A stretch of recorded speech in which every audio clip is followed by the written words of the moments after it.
bit of just sauteed tilapia. Now in the restaurants we use white wine. This don't have any red wine. I mean any white wine in the grocery store. So a little tomato, basil, a little red onions, and we're gonna throw some jalapenos in this one. If you don't like jalapenos, you can use capers.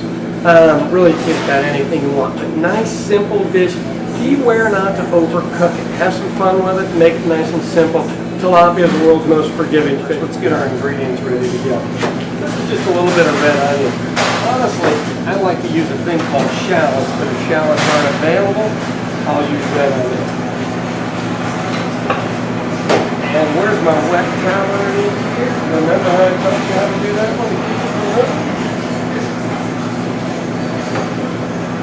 There we go. Got that set.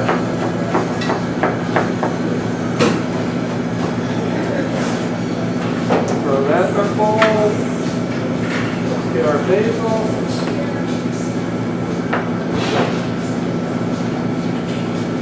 Now I don't care how perfect this stuff is cut. I just love basil. It's my favorite thing in the whole world. And no dry basil will not serve as a sufficient substitute. But when you're doing tomatoes, come in from the side here if you have a sharp knife. And then cut the steak. And it'll make the cubes a lot easier and quicker to do.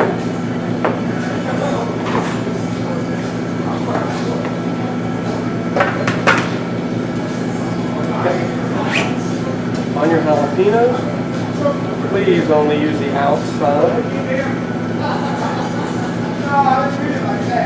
The inside in the vein right in here where all the heat is. So let's avoid that.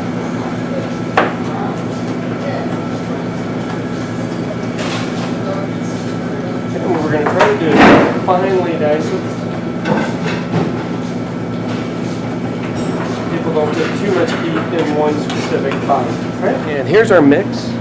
This is a little Cajun seasoning and just a little flour. We're going to take our tilapia, drop it down into here. We switched to those crackers. Nice and simple. Make sure you got flour on all of this. And we're going to saute it in a little bit of oil. Now the only thing we're doing here is we're putting this in a little bit of olive oil. Sometimes you need more, sometimes you need a little bit less. And move your olive oil around the pan so it can get underneath the fish. If it's not underneath the fish, it's going to stick. You'll actually see some of that here in a little bit where one of them stuck a little more than the other. Don't go crazy when you're cooking it. You just want it to get browned on one side. In the pan to the left, we're just throwing in a little bit of chicken stock. And then next, we're going to throw in our tomato, our basil, our red onions, and our jalapenos. And we're only going to cook those until they're hot. Please don't overcook them. The tomatoes will become mushy and they're absolutely just kind of a disaster. I don't have any other nice way that I can put that. Now I'm going to show you here in a second when you turn this tilapia. One of them didn't turn out as well, but that's okay because you're covering it with this absolutely beautiful sauce. It will all turn out absolutely fabulous. Now look over to the left. That is ready to go. I'm going to take that off the heat and I'm ready to serve it. That was a really nice one there. Now, the fish is done, the sauces are done, everything else. We're getting ready to plate this. But I want to let you know on the fish is it's just when it changes colors. Don't burn it. My mom is horrible at Mrs. Paul's fish sticks. So hopefully we all learned our lessons. I'm going to show you how to plate this and then give it a try. I tasted the asparagus. I thought they need a little bit of salt. Okay. There's this gorgeous tilapia right here. Now the other piece did not brown as well. Doesn't mean you can't use it. In the biz, just throw it underneath like that. Because this sauce is going to cover everything up anyway. Are you ready for this monster? Just absolutely beautiful. That one's hard to argue with.